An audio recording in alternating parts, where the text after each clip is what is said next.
Hello, everyone, and welcome. My name is Andrew. And I'm Rachel. And we are Picture the Scene podcast. We are a true crime podcast aiming to put you, the listener, at the scene of the crime. Each week, we delve into the murky world of lesser-known crimes from the UK and Ireland, and occasionally, we venture into renowned cases from around the globe. Today, I'm discussing what I think is a well-known case, but one that interests me nonetheless, and that I have been wanting to cover for a while. I like the fact that you've gone for a well-known case. I'm intrigued. I don't know what case it is, but I think I'm gonna enjoy this one. Not that I don't enjoy your lesser-known cases, but I particularly like your take on some of the more popular ones as well. Thank you. And if you like what you hear, please do follow us on whatever social media platform you prefer. Subscribe to us on your preferred podcast platform of choice. And if you have the capability, give us a rating and review as well. It really means the world to us, doesn't it, Rachel? We absolutely love our ratings and reviews. And in fact, whenever we get a new one, Andrew sends me a message, always with the first line, "Sorry to disturb you, but I thought you'd enjoy it." So I always know it's good news. So yeah, we love it. Did I really say that? I didn't realise. Probably because it's normally about 2 o'clock in the morning or something. Yeah, you know that I go to sleep at like 8 p.m. But no, it is usually like you apologizing for disturbing me. And to be honest, I'm never disturbed, so you needn't apologize in future. And we got a wonderful one last night. I actually got notified it last night, but I think it's from a few days ago, where a wonderful lady in America changed her rating, saying that she now understands my voice and she loves the podcast. So thank you so much. It does mean the world to us. Yay! And we love America. Woo! We do.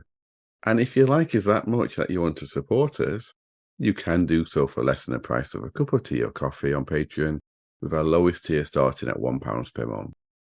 We release bonus content every month. The links to our social medias and Patreon can be found in the show notes, or visit patreon.com/scenepod. That's patreon.com/SCENEPOD. Now, we do, where possible, also release our episodes a week early for our Patreon supporters. So you don't have to travel the 2 short kilometres from Yesterday Island to Tomorrow Island or in the Bering Strait to jump ahead in time. You just need to subscribe to us on Patreon. Rachel's cheering right now, everybody, because she gave me that one. I gave you that one, didn't I? You did indeed, yes. Hey. But as with any true crime podcast, listener discretion is always advised. And today, there's definitely no exception. So, Rachel, how are you doing? I'm really good, thank you. We've had our mid-season break, have we? No, we had that a while ago, but okay. we have, but our listeners won't have noticed any break. You can tell who does all the editing and publishing over here, can't you? Yeah, I'm fully refreshed. I had a great couple of weeks off, so I'm really excited to get back into recording today. It feels like it's been a long time, and so much has happened in the world of true crime as well. So yeah, looking forward to getting my bum back on this seat and recording today. Exactly, even the Lucy Letby case, which at some point in the future we will cover, won't we, Rachel? Yeah, I'm really excited too. And there are some mega amazing, very in-depth podcasts and one-off kind of roundup episodes out there. So as always, we'll be doing our own take on it. But I have been like being 7 months pregnant. I wasn't sure whether I would dive into this case a lot because of obviously the subject matter. But yeah, it gripped me throughout. So obviously the trial went on for a lot longer than my pregnancy. But yeah, over the last couple of months I've been like trying to find out as much as I can, and I feel like yeah, I'd love to do a case on it, an episode on it, to kind of like put across my thoughts and opinions, because I've really appreciated hearing others on the case. So yeah, coming soon, guys, coming soon. And the question I have to ask, though, is, are you ready for some true crime? Yes, more so than ever. I was born ready. Let's go. Great. So if it's safe for you to do so, I'd like you to relax close your eyes and picture the scene. Today, I'd like to take us back quite far to the 26th of November, 1991, to the village of Northiam, which is in East Sussex. When you said quite far, I was expecting you to say like 1921, not 1991. It's over 30 years now, HL. It is. It is. I love that meme. I think I've said it before. When you think of 30 years ago being the 70s, but 30 years ago is actually now the 90s. Yes, indeed. Yeah. So, yeah, Northiam, it's a small village, and it's only got a couple of thousand people living in it, with it being just under 6 miles square in actual size. So it's what you'd expect, especially if you're not British or English. It's what you'd expect an English village to be like from the TV and the films and whatnot. Quaint, yeah. Yes. Midsummer Murders-esque. Yeah, exactly. It's not known for much. The most notable thing to happen to it would be when 4 prime ministers, Churchill for the UK, King for Canada, Smuts for South Africa, and Huggins for Rhodesia, visited the village at the same time on the 12th of May 1944 to pay a surprise visit to the troops who were getting ready for D-Day that was less than a month away. Oh, wow. But I'm not talking about World War II though today. But no politician would visit Northiam on that cold day in November in 1991. We're going to go to 10:30 at night, Rachel. So it was pitch black. It was dry, but that was no consolation to those out and about. And the weather was a bitterly 4 degrees Celsius, which is 39 degrees Fahrenheit. And we're visiting Chapelfield Cottage in Northiam, which is a charming grey 2-listed cottage with 3 bedrooms and is surrounded by your stereotypical English beautiful chocolate box gardens. These days, a house is worth well over £500,000, but even back then, it was worth a cool £160,000. In the 90s, that's impressive. Yeah, it's really nice. At the time, in 1991, the house was owned and lived in by Terry and Jean Daddow, who were 52 and 51 respectively. Neither of them worked. Terry had previously been a financial consultant for Lloyds Bank, but he had taken early retirement a year or so earlier, and he now worked as a freelance financial consultant, only because he enjoyed it rather than needing to. Jean was previously a hairdresser's assistant, but had stopped working a number of years previously. The pair had met some 6 years ago in 1985 in a Lloyds Bank in Tenterden, having a purely professional relationship. It began when Jean had her credit card stolen, and Terry would end up giving both her and her first husband financial advice. Terry and Jean's professional friendship soon turned into an affair, with the pair. With the pair sharing telephone calls and love letters with each other. Terry, he was fond of writing poems for his new lover. That's mad, isn't it? Because that really is a chance meeting. You have your card stolen, you head into the branch. Anyone could have helped her that day, or her card may never have been stolen. She may never have met him. Exactly. That really is a chance meeting, isn't it? Exactly. Now they both realised their marriages were in serious trouble, so they decided to stop seeing each other. But according to Jean, now these are her words, but because there was such an incredible magnetism between us, it was impossible. So it shows like it was your Hollywood film love at first sight. Yeah. And the thing is as well, like they speak of when it comes to affairs, like the addiction, don't they? The thrill, Yes. the addiction to the thrill, and it's all kind of caught up in that romance of like doing something you shouldn't, and it being like sordid, which is quite often what you hear is the difficult part to give up, isn't it? Going back to normal life where you're not sneaking about and making meetings and seeing, having a reason to dress up and meet someone. So yeah, quickly enough, both of their original marriages broke down and they became a couple. They would argue as much, if not maybe more than other couples, But on January 6th, 1989, they decided to get married. Wanting to be romantic, they headed off to Gretna Green and tied a knot. At the start of 1990, and just for our people actually not in the UK, because we have like maybe half of our listeners are not in the UK. Yeah. Gretna Green is this romantic place where it's normally young lovers, because you can get married before the age of 16, before the age of 18 there, can't you? From the age of calm 16. down. Yeah, from the age of 16. So normally like young lovers would run off to Gretna Green, which is just in the start of Scotland, I believe, and get So married. it's just near the Lake District, very like secluded, romantic kind of area. And as you would imagine with a name like Gretna Green, there's lots of like quaint, like village-esque kind of setting. But basically the very British version of Vegas is how I would describe Gretna Green. Yeah, that's a good way of describing it. So yeah, they wanted to be romantic, so they headed off to Gretna Green and they tied a knot with each other. Now, at the start of 1990, an elderly 92-year-old woman, Anne Burton, who Terry had been financially advising and doing some accounting work for, gave them £200,000 to help them start their marriage properly. Oh, wow. I know, exactly. So on February the 14th, 1990, which is Valentine's Day, they bought a Chapelfield cottage for £162,000, which is why I know how much it cost back then.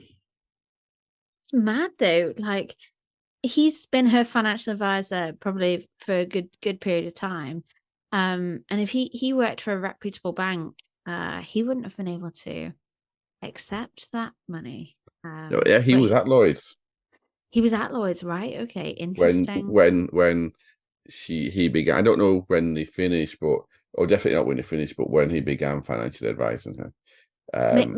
Maybe at that point he'd either left no, or sorry, actually, he was still working at Lloyd's.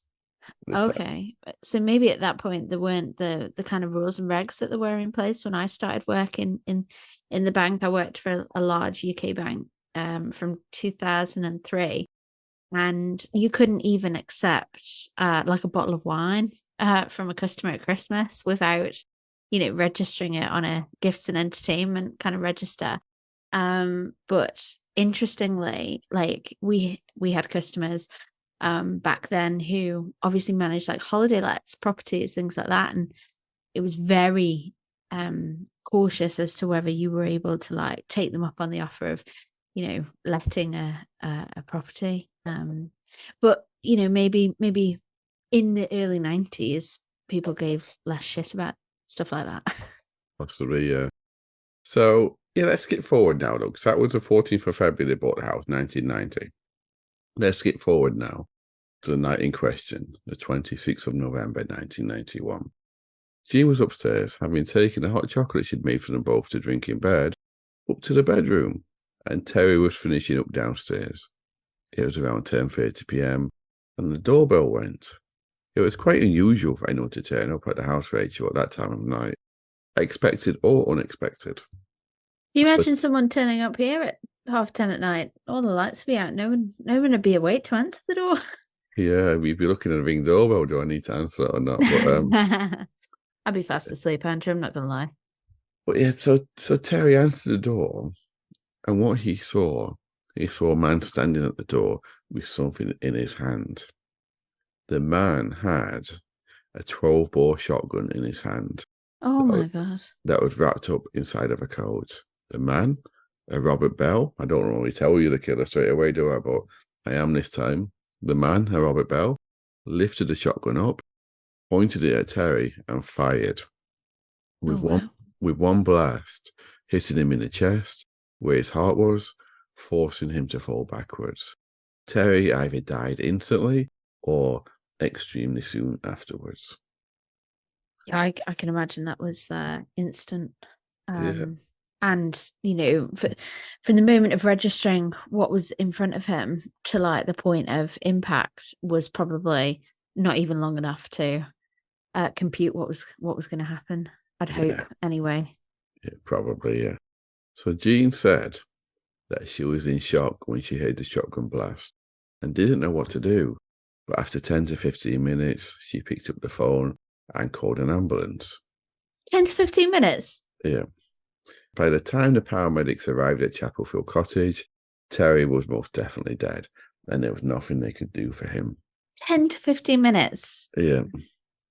It's that fear factor then, isn't it? That, when you're like stunned into, we've seen it before in previous cases,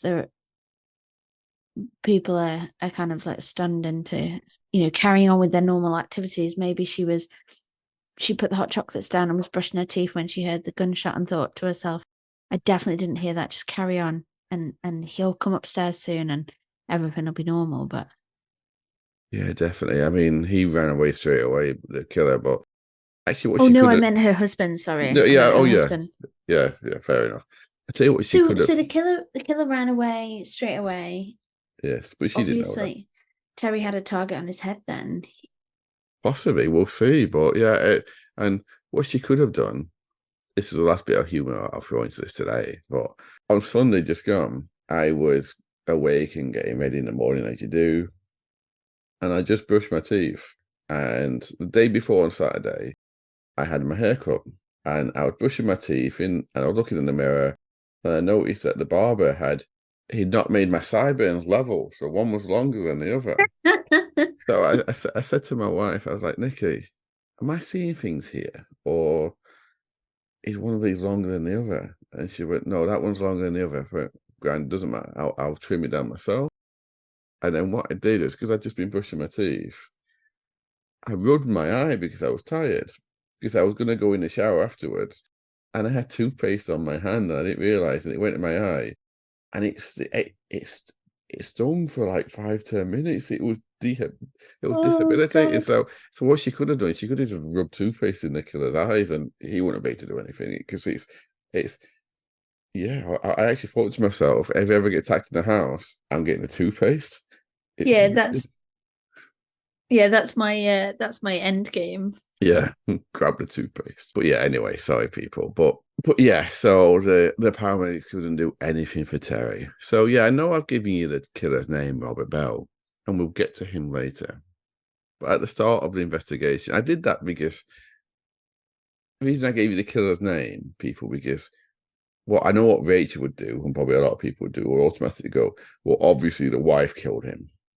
That's where I thought you were going, because you'd obviously gone out of your way to mention that they argued more than the average couple. My mind is going somewhere a bit different at the minute. Maybe she's ordered a hit on her husband or something, because this guy's turned up at the house. He's not ransacked the house. He's not gone after the wife. He's not tried to cover his tracks. He potentially leaving a witness in the property to the crime that he's committed. To me, just feels a little bit odd, but I will let you explore. Possibly. I mean, I said that because I said they argued as much, if not more, just to give you the sense that they were just a normal couple, not like... okay, not to throw me. Yeah, not that they didn't hate each other, or they didn't was fake lovey. They were just normal. I guess when you meet the way that they did as well, and obviously there's been an affair, there's probably an element potentially of distrust. Possibly, because this was Jean's second marriage, and this was Terry's third marriage. Oh, Terry gets around. Yes. So sorry, I shouldn't speak ill of the dead. But yeah, the police, at the start of the investigation, they didn't have any clues to go on, really. So they started looking at the most common motives people kill for. On the night of the shooting, Jean actually gave them a name. And this name linked into one of the main reasons people kill: money. So that name was Michael Pearson. Now, they discovered Anne Burton. Do you remember the 92-year-old who gave Terry £200,000? How can we forget very generous Anne? Her nephew, Michael Pearson, wasn't happy he'd lost some of his potential inheritance, and he'd been very vocal in his unhappiness about it. And he'd gone to Lloyd's Bank to complain, by the way, and they investigated it, but they said, no, there's nothing wrong with this. And he'd been very vocal, saying that they had conned Anne out of the money, and he vowed to take revenge. So to answer your question there, he'd actually complained to Lloyd. Lloyd had investigated it and went, no, it's fine. Terry didn't do anything wrong here. So yeah, it changed from 200 grand to the bottle of wine a lot, didn't it? But yeah, so he was very vocal and said he wanted to take revenge. So the question is straight away, was he involved or was it just angry words? Well, the police, they thought they had enough suspicion to swoop in on his home with armed police to arrest him on suspicion of murder. Okay. And this was, I think, either that same night or the day after. When they got him to the police station and they interviewed him, the police saw they were back to square one because he had an ironclad alibi. He had spent, I mean, we know it was Robert Bell, but obviously they didn't know it was Robert Bell. He had spent the evening of the shooting in his local pub drinking with none other than the former Assistant Chief Constable of Kent. So I think that's probably the best alibi you can get. Although he could have still organised it, but he definitely didn't do the actual killing. So secondly, when they thought, well, it might not be money, they looked at jealousy. Right. And they looked at the romantic side of things, given that the pair had been previously married and their marriage began with an affair. Mm-hmm. So they looked at Terry's ex-wife, his second one, and they found that no, she couldn't have had anything to do with it. So they quickly discounted her. Then they looked at Jean's ex-husband. And while they decided that he too, just like Terry's ex, wasn't involved, it did, though, open up a lot more suspects when they started looking at Jean's ex-husband. It seems that while Jean was married to her first husband, his name was Adam, by the way, she had lots of flings with other men.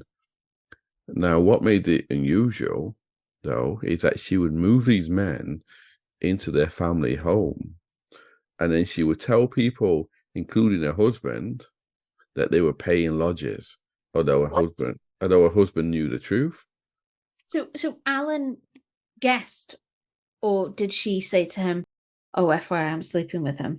No, but I don't think she put much effort into hiding it, and they were in the same house and whatnot. So yeah, so he just Gene.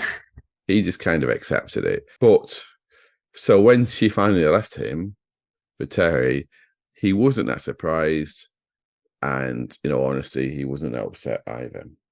Oh, right. Okay. I'm guessing Alan was probably grateful of knowing exactly where he stood, because he'd have spent years thinking, will she leave me for this one or whatever? I'd imagine anyway. Yeah. So the police painstakingly located and interviewed all of the men. Each one was ruled out. None of them could have been involved.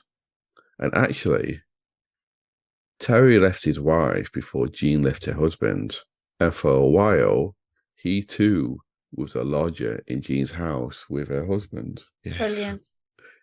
So they knew each other, Terry and Alan, but yeah, Alan definitely didn't kill Terry. So on the 9th of December, Jean even appeared in an appeal to the public, admitted in that appeal that while the marriage may not have been perfect, she loved Terry and she urged anyone with information to come forward.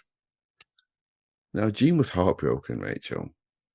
She was in full grieving mode as the weeks turned to a couple of months, and the police were starting to fear that they would never find a killer. The message, the message she had put on Terry's headstone summed it up, and it read, "In God's house, but in my heart, your wife, Jean."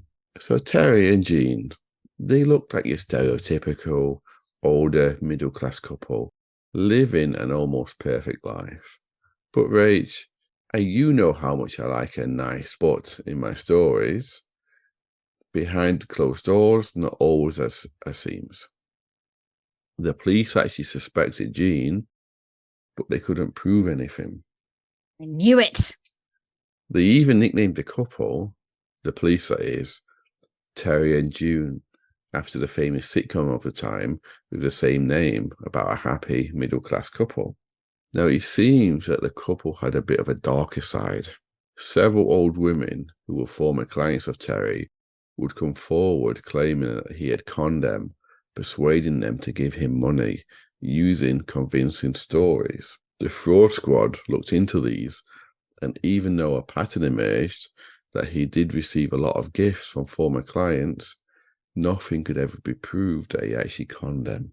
When the police searched their home, they found evidence of a plan, just a plan though, not evidence of anything else that it actually happened, but a plan that Terry had made, that he would drug his older female clients. When they were knocked out, he was then going to take compromising photographs of them nude, and then he would use those photographs to blackmail money out of the women. Now, they say they didn't find any evidence. Maybe that's what he actually did, but they found a plan for that. So, and when they searched the house, the police did find lots of nude photographs of Terry and Jean and sex tapes, but they found nothing to say he actually went through with that plan. That doesn't mean to say he didn't, but he didn't find any proof. Now, you're gonna love this. You think this is mad. Wait till what happens next. What also muddied the water somewhat was a newspaper announcement that Terry had made that was actually published in the local newspaper, the Wilden Advertiser, and it read as follows. I'm reading this verbatim here. Okay. Daddow, Terry Jean. Because of malicious gossip, would like it known they are happily married and together. All have been proved by solicitors, etc. Not, and not was in capital letters, by the way, guilty of fraud, theft, or senility. Thanks to a few true friends who believed in us, perhaps the rest could find themselves to criticize or work for their sick minds. What? Yeah, so this is obviously before the internet. So how are you going to tell everyone to be quiet and they're wrong? This is a Facebook update status in the 1990s in the local cloth. This is funny. So what was that all about? The police thought that's not something that people would normally do. No. Was Jean really involved? No, it didn't really matter what the police thought if they had no proof. And it seemed that they really didn't have any proof. Jean would explain the newspaper announcement because she said that both her and Terry had become extremely sensitive to what they felt was unfair speculation about both their personal and business affairs. So they'd spent £14.56 to run that notice for 2 weeks in a local paper. 2 weeks? Yes. Wow. You know that'd become gossip, wouldn't you? And now an eyewitness would say that they passed a man hanging about in the lane just next to the Daddow's cottage that was wearing gloves, jeans, a green coat, and was about 6 foot tall. So towards the end of January 1992, so a couple of months after it happened, a break would happen, Rachel. And it would come out of the blue for the police. A woman who would actually turn out to be Robert Bell's partner. Do you remember the actual killer of Terry? She would voluntarily turn up at the police station to tell them that she was sure her partner, Robert, had killed Terry and that he had been hired by Jean and her son, Roger, to kill him. Told ya. Yeah, you did. Sorry. No, I don't mean it like that, but you know when you get an inkling. Yes. And I know you said it might be a well-known case, but I'd not heard of this case before, so. Oh, good. That's good. Maybe not everyone has then. So I'm not sure what information she could give them, though, but they definitely took her claim seriously. You know what's mad? In this back in 1991. Yeah. You've got a early 50s woman trying to locate someone that's willing to kill. Yes. Where on earth did she go? How, did she take out some secret squirrel? I get you. We'll get to that in the local paper. Right. I can't actually explain all of this, but yeah, no, you're right. How would you? Even now, I think to myself, how will you do it? How would you? Well, people go on the dark web, don't they? Or they get in touch with people through contacts that they have in the drug world, or you just find your dodgiest friend, wouldn't you, and be like, hey, looking for somebody to do a job for me, can you point me in the direction? Nudge, nudge, wink, wink. But back then, they're in their 50s living in this quaint village. It's mad. It's mad. I'll let you crack on there. Sorry. No, that's fine. You're right, and you're exactly right. Yeah. How did it happen? But so the police, they took the claim seriously, and they went ahead and arrested both Jean and her son Roger. Shit. Now, Roger was their son from a previous marriage, and he was 22 years old at the time of the murder. They were not able to arrest Robert because he had initially left the country after Terry's murder, first going to the United States before moving up to Canada.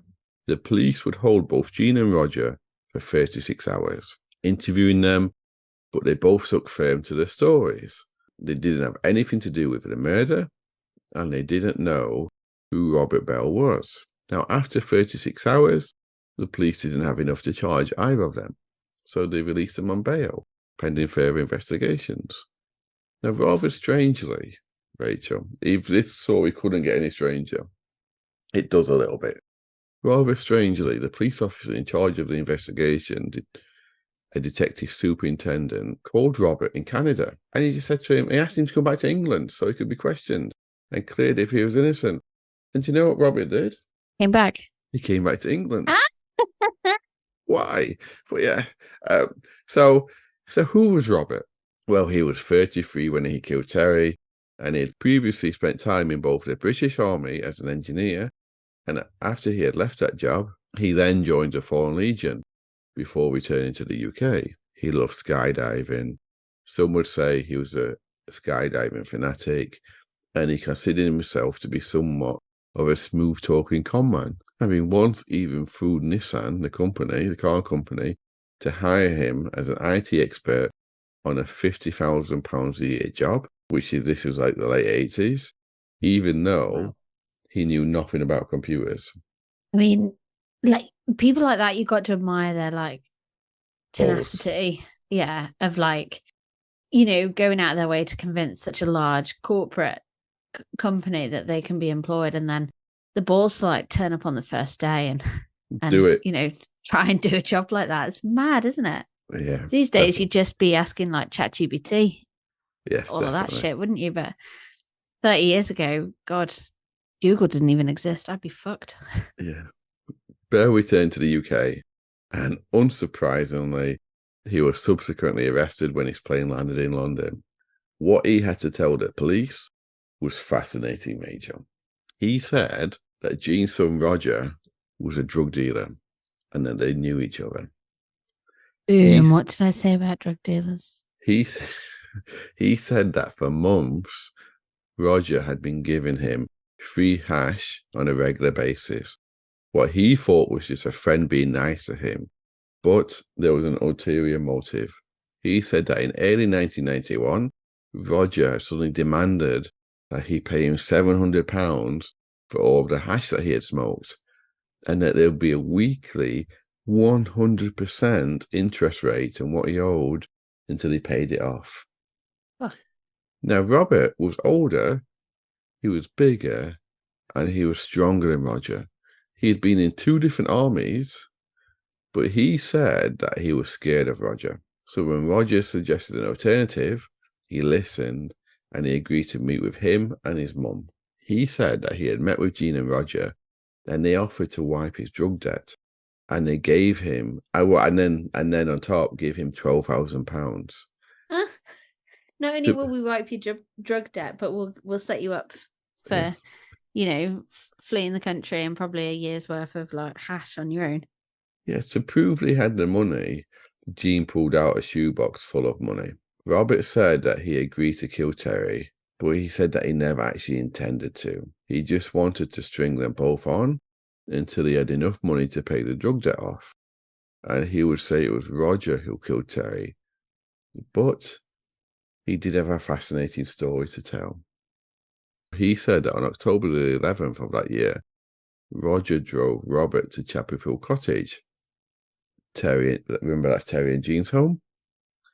He said that Roger then gave him a helmet to cover his face up and an iron bar to beat Terry to death with.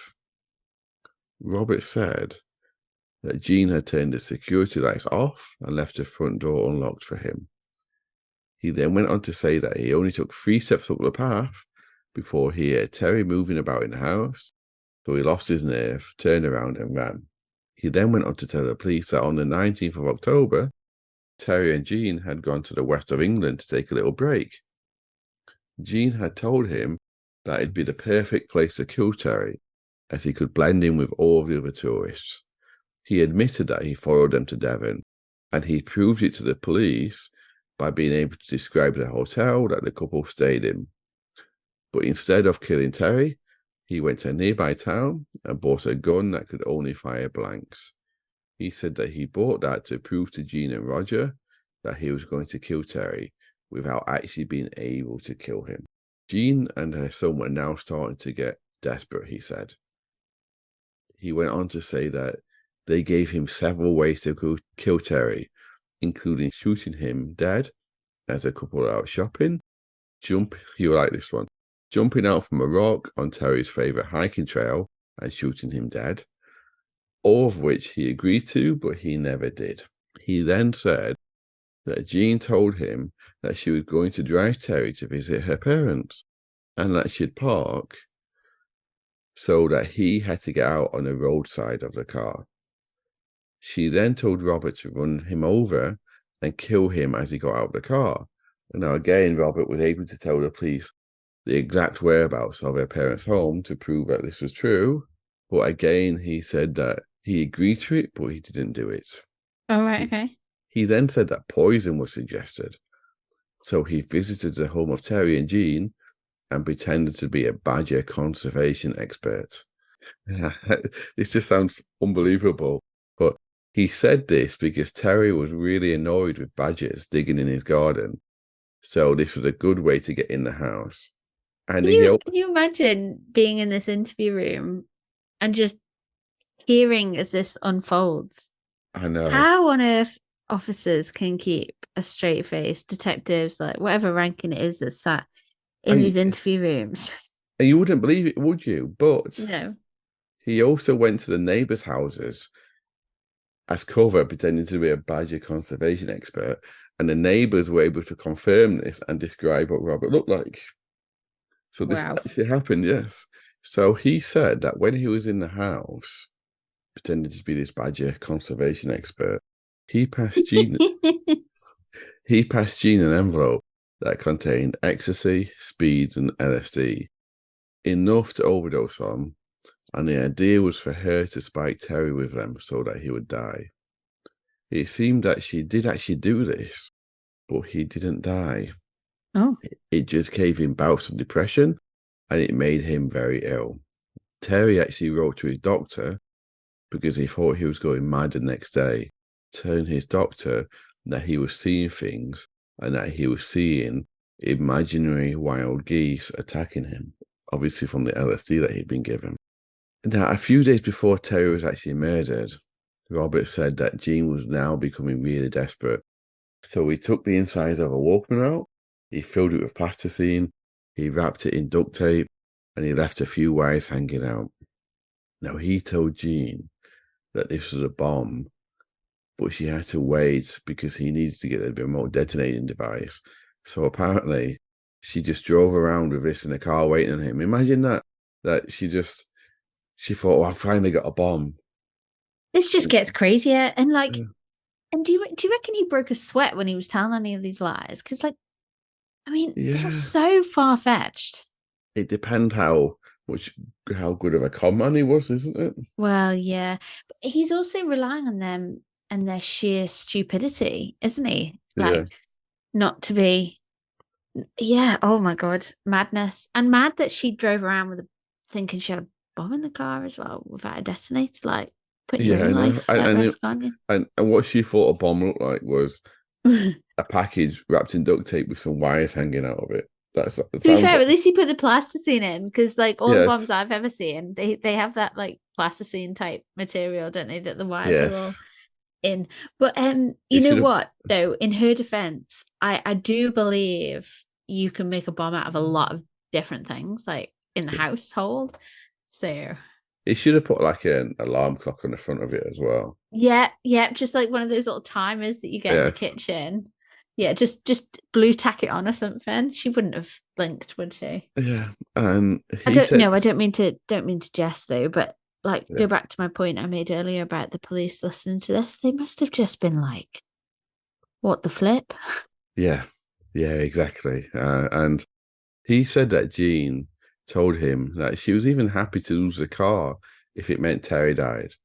So that means like she was more like Wow. she was like, yeah, I don't mind losing the car if it finally gets rid of him. Like that's how Poor she was Terry. thinking. He would Poor then, Terry. yeah, he would say that as Jean and her son Roger had grown too frustrated waiting, it was then Roger who shot Terry dead, not him. Oh. But we're fairly certain it was him because he matched the description of the person who was seen next to Daddow's cottage on the night of the murder. And also, don't forget, his partner came forward and said, hey, it was him. And he fled the country after the murder. Yep. Yep. He's definitely not covered himself in glory there, has he? No. So on March the 6th, so roughly 3 months or so after just over Terry died, three things happened. Jean posted, and we know this from the date mark, a 32-page letter to a reporter. Now, the reporter was, this is how I love this, the reporter was Jay Rayner, who we all now know as a famous restaurant critic from MasterChef. Okay. But back then he was just a reporter, and he'd been trying to get her to agree to an interview. Now, you think the letter that she sent to the reporter would be confessing everything, but instead, it was just making up a huge story about her and Terry's life together and his death. After she posted that letter, she also then went home, told her parents she wanted to rest and not to be disturbed, and then she attempted to commit suicide. Oh, shit. Coincidentally, the third thing that would happen would be that the police turned up at her parents' house to arrest her on conspiracy to murder at the same time, because they'd also arrested Robert and Roger on that day. Yeah. Now, her mother initially wouldn't let them in, saying that she wanted to rest and to come back. But the police pointed out that they were actually there to arrest her. So they wasn't going to come back. They would just go inside and wake her up. Imagine the mother saying, no, I'll come back, she's sleeping. It's like, no, actually, Could you just leave my daughter to rest? I'm under very strict instructions yes. not to disturb her. So when they got to her room, they found her comatose and she was rushed to the hospital. Now, had the police not found her, the doctor said that she would have died. Wow. When she was released from hospital, she would be arrested for conspiracy to commit murder. Roger, her son, and Robert were also charged with the same thing. And Robert was also charged with murder. Wow.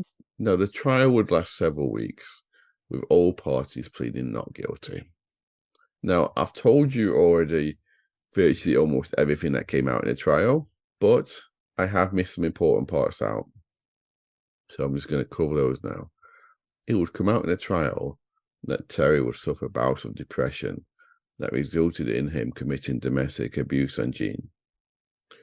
She would say this, but it was also backed up by the occasional police visits to the home, and also people seeing her bruised on a couple of occasions, and also a couple of occasions she had to run to the neighbors to protect herself. Now, she did not say, though, that this is why she wanted him dead, because she never admitted to that. One of Roger's ex-girlfriends, remember Roger, her son, yeah, who were actually found by the police, and she testified that before Terry and Jean even got married, she had asked Roger in front of his now ex-girlfriend if he knew anyone who would kill Terry for £1,000. Roger apparently replied, because Roger hated Terry apparently. Wow. So Roger apparently replied saying, I know someone who would do it for free. Now, it was argued by the prosecution that the reason that she didn't want to divorce him and get a 50-50 split was because she knew most of his wealth came from gifts from older female clients. So she feared that meant that she would get nothing and Terry would get to keep everything. Wow. Police found money in the house that she had been withdrawing slowly from a joint account. But along with that, they also found evidence of 30 different bank accounts in her name that she had been slowly transferring all of Terry's money from into her accounts. So it wasn't in question that Terry committed domestic abuse on her, which obviously is not acceptable. But the prosecution provided what they thought was evidence that she had been planning this before they even got married to get his money. So therefore, she'd been planning it before the domestic abuse started. So they said the reason why she didn't just divorce him was because she wanted all the money. Wow.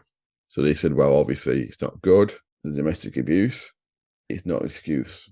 Yeah, it shouldn't form part of the defense, should it? Yep. So the jury would find Robert guilty of murder, and he would be sentenced to 15 years for that, life with minimum term of 15 years. And the jury would also found all three of them guilty of conspiracy to murder. And this is what I found interesting, because they would all be given the same sentence for that as well. And they'd all be given 18 years. Oh, wow. All three. Yeah. So they got 18 years, which is technically longer. Well, not technically. Well, technically it's longer than what Robert got for murder. Obviously, they didn't get life with 18 years, so they'd be out in 2/3. But yeah, technically Robert got a longer sentence for conspiracy to murder than he did for murder. That's mad. I guess there is an element, if you're to believe the story, that he was putting the hitman through hell, really, wasn't he? Yeah, it's quite a long story.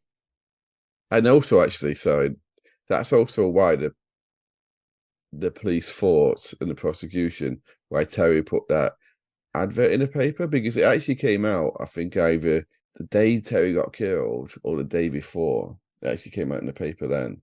And the police thought that, and the prosecution, that he put that into the paper because he was basically high on LSD and drugs and he didn't really know what he was doing.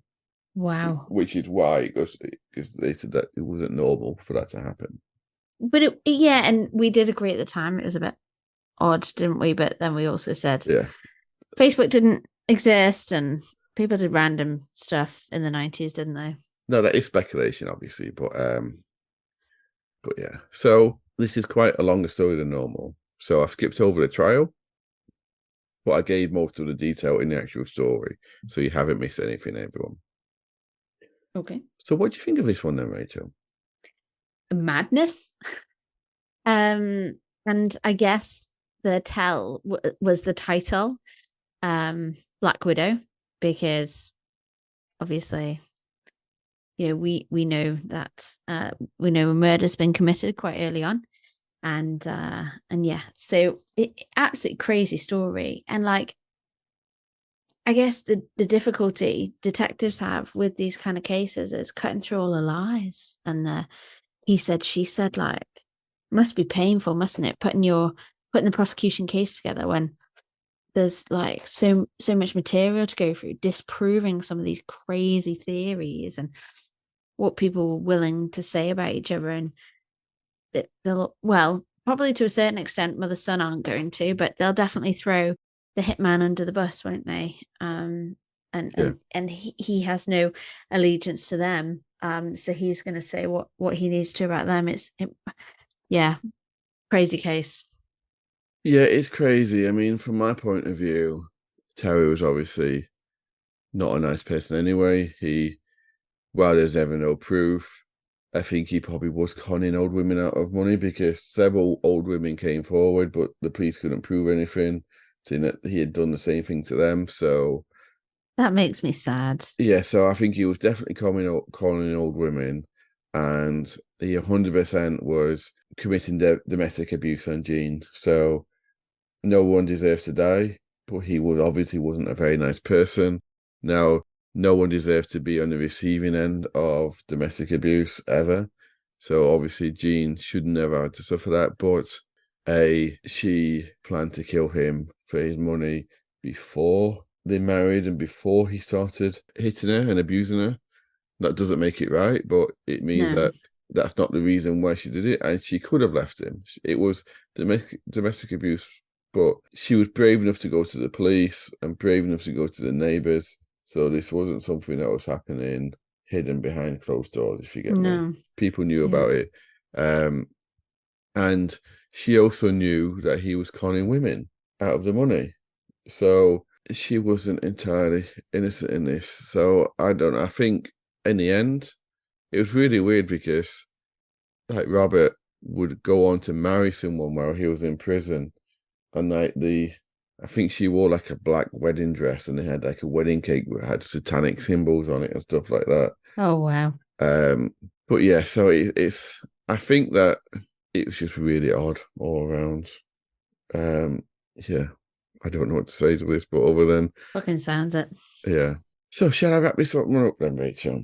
Yeah, I can't believe it's been like we've been recording for over an hour. So yeah, I think it's time to wrap it up. So this has been season 3, episode 18, called The Black Widow. And if it's safe for you to do so, I'd like you to relax.